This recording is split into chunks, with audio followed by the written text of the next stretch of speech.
कई लड़कियों के साथ होता है कि वो जैसे सो रही होती है, समटाइम्स दे फील कि किसी ने उनको बहुत ज्यादा पकड़ रखा है। हाँ। वो कुछ बोलना चाहती हैं, वो बोल नहीं सकती हैं, और ये कुछ सेकंड्स के लिए होता है। तो क्या ये साइंस है या ये स्पिरिट्स के लिए? उस दिन उसकी मम्मी बहुत बुरी तरीके से डरी। पूरी रात वो जागी रही, उसने अपनी बेटी को देखती रही। वो थी तो बेटी के साथ उस दिन कुछ वैसा नहीं हुआ, तो वो आराम से सो पाई। फिर जैसे ही सुबह हुई, उसने अपने हस्बैंड को ये सारी बातें बताई। अब जैसे मोस्ट प्रोबेबली मेल्स अवॉइड करता है, उसके हस्बैंड ने अवॉइड कर दिया। बट उसकी मम्मी कांस्टेंट बेटी के साथ सोने लगी, तो उसे वो कांस्टेंट फीलिंग रहती थी। तो वो धूप बत्ती जलाना, रात को पाठ पूजा करके सोना, स्पेशली रात को मंत्र जाप करना, जो भी उनके बुद्धि में आया वो करते रहते थे, क्योंकि उसे लगा कि मैंने ना गलती कर दी। अब उतना तो वो जो नया कल्चर अपनाया था उसका पता नहीं था, तो जो पुराना पता था वही करने लगी, दोबारा से वापस उसमें आ गई। बेटी को भी बुलवाती थी, स्पेशली हनुमान चालीसा। तो जब उसकी मदर बहुत ज्यादा प्रेयर प्रार्थना करने लगी और वो सोल उसको उसके ऊपर कुछ अटेम्प्ट नहीं कर पा रही थी, तो वो फ्रस्ट्रेट हो गई। तो उसकी मम्मी को उसने बाथरूम में धक्का मार के गिरा दिया। उसकी मम्मी का हो गया पैर फ्रैक्चर। लड़की नीचे गद्दा डाल के सोती थी जमीन पे। अब उसकी मम्मी को तो खाट पे सोना पड़ता था, वो नीचे बैठ नहीं सकती। इस तरीके से उसने पहले माँ के साथ बेटी को अलग करा, फिर लड़की के साथ दोबारा वो चीजें हादसा, लड़की और परेशान होती जाए। धीरे धीरे ऐसा लग रहा था जैसे उसके शरीर से सारा खून कोई सक कर रहा हो। खाना नहीं खाती,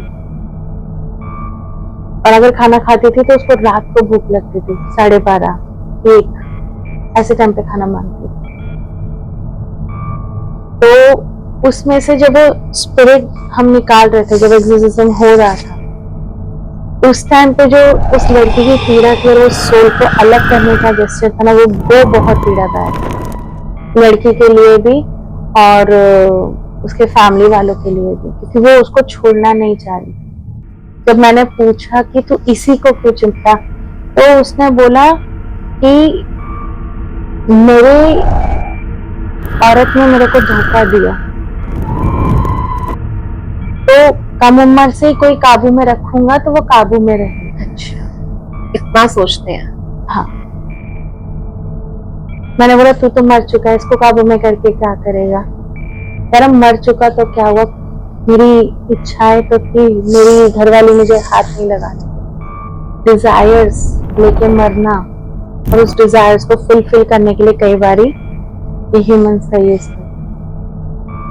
ऐसा नहीं है सारे बुरे होते हैं, कुछ अच्छे भी होते हैं, कुछ स्ट्रगल भी कर रहे होते हैं अपनी मुक्ति के लिए, डिपेंड्स। तो ऐसे चैलेंजेस आते हैं उस टाइम जो, अब उसमें पता है क्या है, वो इतना घिनौना व्यक्ति था, even I was doing the exorcism, वो मेरे पे ट्राई कर रहा था। तो बहुत सारे कॉन्सिक्वेंसेस हमें भी फेस करने पड़ते हैं, हमें भी लड़ना पड़ता है इन चीजों से। तो सोल्स अलग अलग तरीके से रिएक्ट करते। तो ये एक केस था जो मतलब पर्सनली मुझे ना घिन फील करवाता मतलब है। सुन के ऐसे गूज़बम्स हो रहे हैं, और आपने तो महसूस किया है। लिटरली उस लड़की के रूप में वो मेरे पीठ पे ऐसे ऐसे करता है, मैं उसको कुछ कर नहीं सकती थी, नहीं तो उसके शरीर को हार्म। बहुत चैलेंज फेस करना पड़ता है ऐसे टाइम पे ना, हम भी डील करते हैं। अपने आप को कैसे बचाते हो, क्योंकि कहीं ना कहीं तो उनको लगता होगा ना कि ये हमारी दुश्मन। मैं तो आधे से ज्यादा चीजों की दुश्मन हो चुकी होंगी अब तक। हाँ हाँ, आप अपने आप को कैसे बचाते हो? प्रेयर्स, प्रार्थना, ध्यान, मेडिटेशन और कुछ चीजें जो सीखी हुई हैं उनसे। कोई ऐसी चीज जो मतलब हमें नहीं पता होता, किसी को नहीं पता लगता कि उनपे ब्लैक मैजिक हो रखा है या कोई नजर लगी हुई है, तो कुछ बेसिक सिम्टम्स होते हैं जिससे खुद इंसान पहचान पाए कि उसके ऊपर ब्लैक मैजिक है या कुछ नजर लगी हुई है? कहते हैं ना, नजर तो पत्थर भी फाड़ देती है। नजर लगते टाइम जब आपको नजर लगी हो ना, सबसे पहले आपके शरीर का दुखना, आपके मूड स्विंग्स होना, अच्छा ना लगना, और आपकी बॉडी में इफेक्ट आता है, वीकनेस फील होती है। नजर अगर शरीर की हो, मतलब किसी फिजिकल टू फिजिकल पर्सन की नजर, और नजर आत्माओं की भी लगती है। अच्छा। जी, लोगों को पता नहीं है, बट जैसे हम प्यार प्योर होके निकले, फ्रेगनेंस लगा रखी है, हाई, ऑल्दो फ्रेगनेंस लगाना बुरी बात नहीं है, बट आप अपने आप को कैरी कैसे कर रहे हो वो बहुत इंपॉर्टेंट होता है। तो कई बार एनर्जीज की भी नजर लगती है, तो जब एनर्जीज की नजर लगती है ना, तब आपको आता है फेवरिश फेवरिश सा फील होना। अगर आपका पीरियड साइकिल आपका बाद में है, जल्दी आ जाना, उसके बाद डार्क पीरियड्स आना, ब्लैकिश में आना, तो तंत्र और नजर दोनों को रिप्रेजेंट करती है। और जब तंत्र होता है तो आप अंदर से और बाहर से डिस्ट्रॉय हो रहे होते हैं, आपका अंदर भी मर रहा होता है और आपके आसपास की चीजें भी खत्म हो रही है। अच्छा, ये यक्षिणी बोलते हैं, तो मतलब मैंने सुना है, आई डोंट नो कितना ट्रू है ये, कि कई लोग जो है वो उसको अपने कंट्रोल में करते हैं टू गेट पावर, पैसा, बट वो कहीं ना कहीं उन्हें अपनी तरह से सेक्सुअली एक्सप्लॉइट करती हैं या क्या करती हैं। मतलब मैंने जस्ट सुना है कि ये होता है कुछ। बिल्कुल होता है। देखो, यक्षिणी कौन है? कुबेर को आप जानते हैं? कुबेर लोक में रहने वाली शक्तियां हैं ये। आप कह सकते हो माँ काली की भी इसमें, मतलब माँ है जो डिवाइन है, फेमिनिन एनर्जी से उन्हीं के पार्ट्स निकले हुए, अलग अलग कर्म करने के लिए इनको अलग अलग रूपों में ये आई है। तो यक्षिणी एक अच्छे लोक पे रहने वाली, अब आप उसको धरती पे बुलाओ और अपनी हसरत पूरी कराओ, कोर्स वो आपको छोड़ेगी थोड़ी।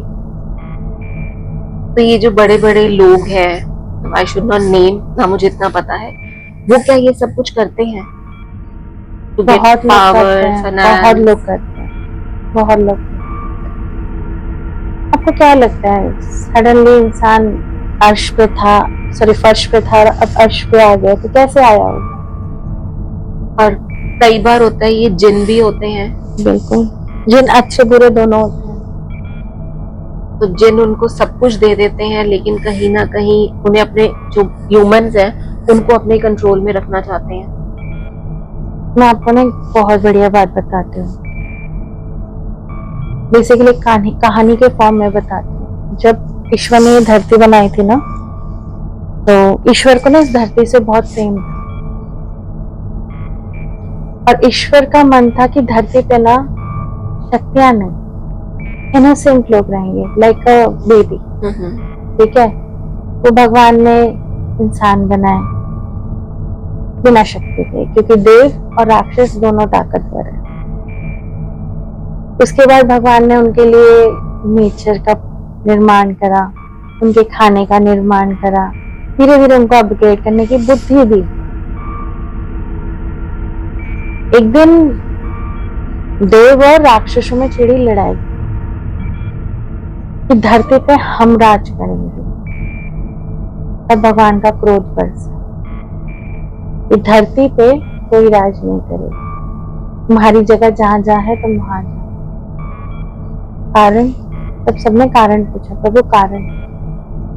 कारण कि ये मैंने प्रेम से बनाया है, ये मेरे प्रिय है और ये ऐसे ही रहेंगे। राक्षसों को बड़ी जलन हुई कि भाई हम ताकतवर है, आप इनको क्यों इतना प्रेम देते हो? देवताओं को भी लगा, तो भगवान ने कहा ये भाव जानते हैं, प्रेम जानते हैं, ये रोना जानते हैं, हंसना जानते हैं।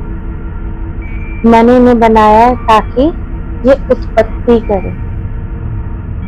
आपका पता मेजर काम क्या है हम लोगों का? धरती प्रजनन करना, ईश्वर के बनाए हुए इस दुनिया को बढ़ाना, जनरेशन देना।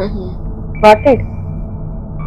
इसीलिए देवी देवता राक्षसगण किसी को भी अलाउड नहीं है धरती पे आके ह्यूमंस को कैप्चर करना, मारना या फिर ह्यूमंस को पेन देना। लेकिन राक्षस राक्षस है, देवता शुड फॉलो द यूनिवर्सल का जो भी डिसीजन है और डिवाइन का जो भी डिसीजन है। राक्षस नहीं मानते।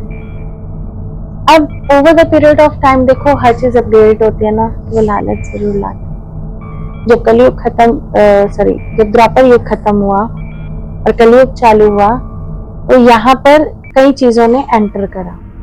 पहले भी थे लेकिन पहले काबू में थे। ग्रीड, लालच, आशाएं, डिजायर्स।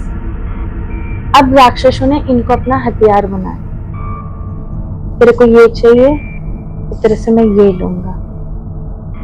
तो जिन हो गए, राक्षस हो गए, उनका क्या काम है? आपसे डील करना। क्यों? ईश्वर को दिखाने के लिए कि तेरे ये जो इंसान है देख लालच में आकर तेरे को छोड़ के मेरे साथ दे रहे, तो ये आपकी सोल को ले जाते हैं और आपके शरीर में खुद प्रवेश करके नेगेटिव क्रियाओं को करते हैं। ऐसे ही जिन है। आपको ये चाहिए, मैं इतने टाइम पीरियड तक तेरे को ये दूंगा, इसके बाद मैं तेरे से ये ले लूंगा, तो मुझे इसके बदले ये चाहिए। आप डील करते हैं, यानी कि आप अपनी ग्रीड बढ़ा रहे हैं। हम मौका देते हैं। एनर्जीज, नेगेटिव चीजों का काम है हमें भटकाना, बट हमारा काम है ना भटकना। अगर सामने शक्ति देखते हुए, डिवाइन पावर देखते हुए, ईश्वर को देखते हुए भी तुम लालच करके दूसरी जगह जाते हो, उससे डील करते हो, काम करते हो, बेवकूफ तुम हो। फिर इस पर ईश्वर क्या करेगा? क्योंकि सबका फ्री विल है, सबको अपने लिए डिसीजन लेने का अधिकार ईश्वर ने दिया है। तो कॉन्सिक्वेंसेस भी तुम्हारे हैं। तो ये डील करने आते हैं, ये इस तरीके से ईश्वर को चैलेंज देने के लिए आपको हथियार बना। तो ये जो एनर्जीज होती हैं ये हर कहीं होती हैं या कुछ स्पेसिफिक? नहीं, ये सारी जगह होती सारी है। जगह। दिल्ली रणभूमि थी, आज तो खैर बहुत डेवलप हो गई है। अगर कभी दिल्ली की हिस्ट्री खोदो तो बहुत हॉन्टेड प्लेसेस है। करकदमा कोर्ट तो अभी भी हॉन्टेड है? अभी भी हॉन्टेड है। ऐसी कई जगह है। आज भी आप कई पुराने हॉस्पिटल्स में चले जाओ, उनके मॉर्गेज में चले जाओ, आज भी आपको वाइब्रेशंस फील होंगी। आप कब्रिस्तान में जाओ, आप दिल्ली के सुनसान जगह पे जाओ जो आज भी पूरी तरीके से आबाद नहीं हो पाती है। और भी ऐसी जगहें हैं, राजस्थान है, अलग अलग प्लेसेस हैं, इतनी सारी जगहें हैं जो डेवलप तो हो रही है लेकिन आज भी वहाँ एक्टिविटी होती है। सबसे हॉन्टेड जगह कौन सी है हमारे इंडिया में?